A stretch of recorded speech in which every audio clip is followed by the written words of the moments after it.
Kalau dibilang tugasnya Satrio Piningit itu banyak, teman-teman. Saya pernah menyampaikan ada satu kalimat dalam Uga Wangsit Siliwangi. Assalamualaikum warahmatullahi wabarakatuh. Sampurasun, salam rahayu. Kembali lagi bersama saya Mang Adi di channel Jati Sunda. Alhamdulillah wa syukurillah, saya masih diberikan kesehatan, masih diberikan kesempatan untuk menyampaikan apa yang saya ketahui, apa yang saya pahami, dan apa yang sudah saya pelajari. Pada konten kali ini saya akan membahas masih tentang Satrio Piningit dan apa tugasnya Satrio Piningit. Kebetulan kemarin ada yang memberikan komentar di konten saya sebelumnya. Beliau memohon agar saya membuatkan kisah tentang Satrio Piningit dan apa tugasnya Satrio Piningit. Seperti itu. Seperti apa bahasannya nanti, tetap di channel Jati Sunda.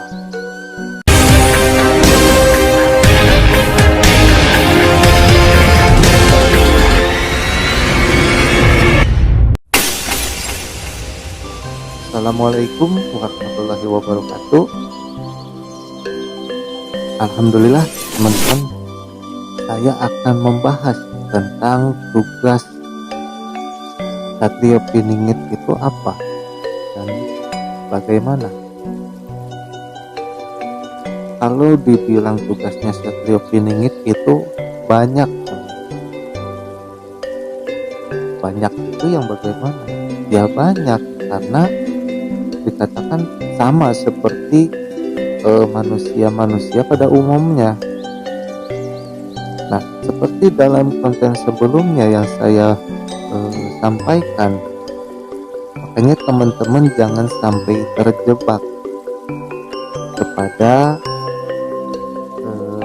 satu sosok, atau saya menjelaskan bahwa Satrio Piningit itu bukanlah satu sosok yang untuk satu karakter saja, atau bukan sifat satu karakter saja, melainkan sifat atau banyak sosok-sosok lain.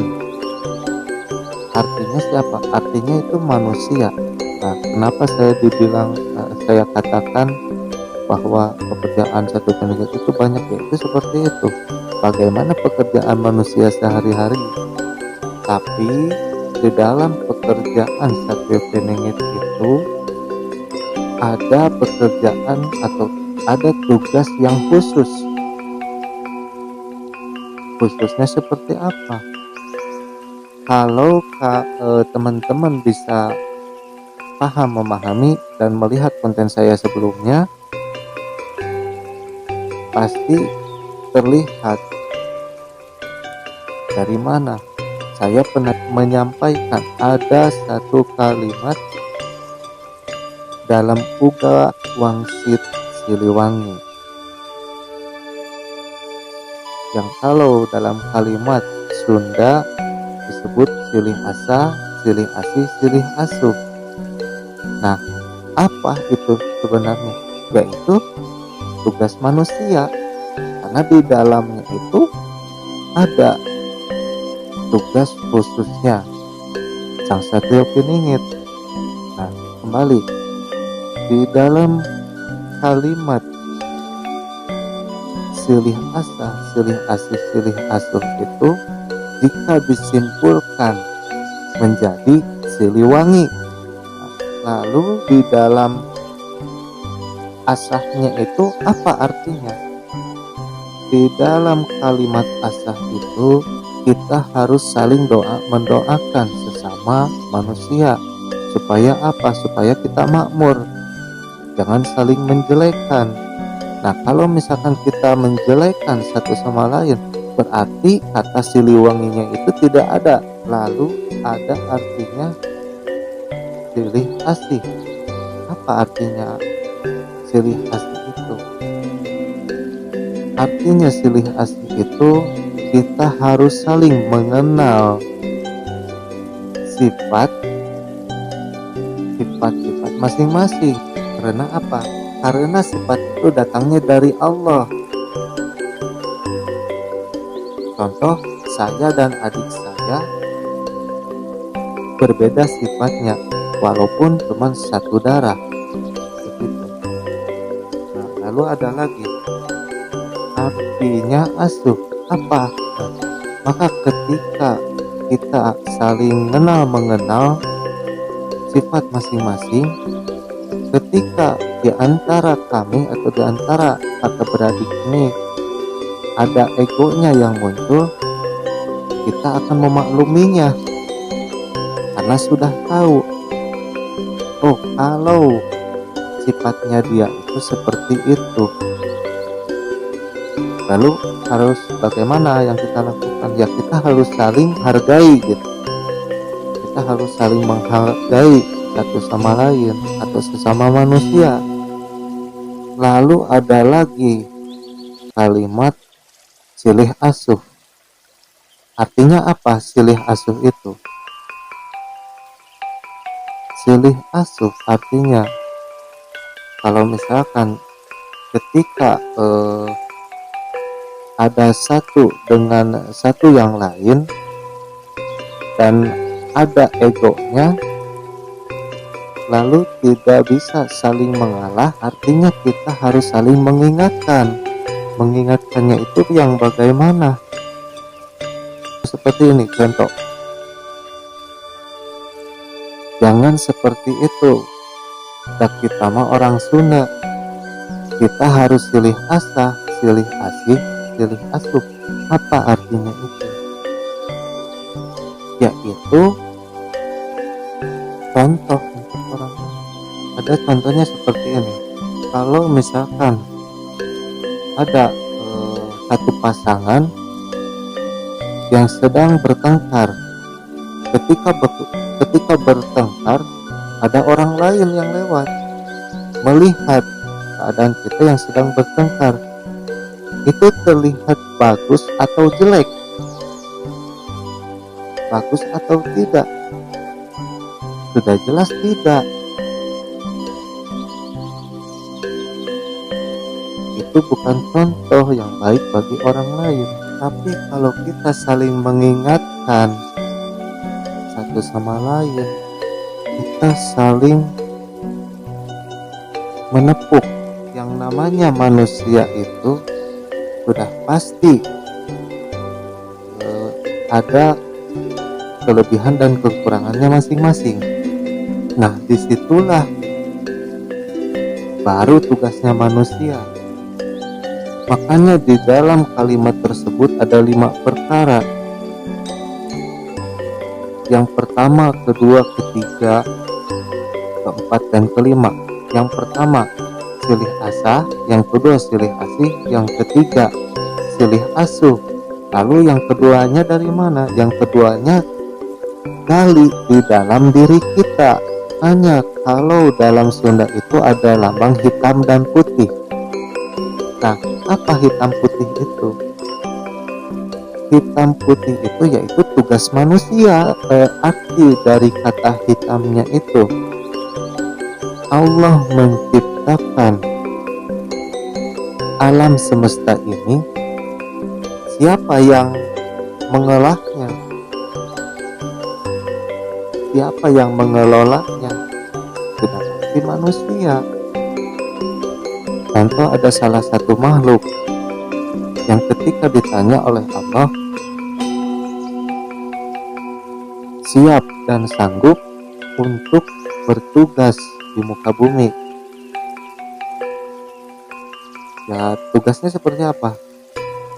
Lalu dia menjawab, siap sanggup kami ya Allah.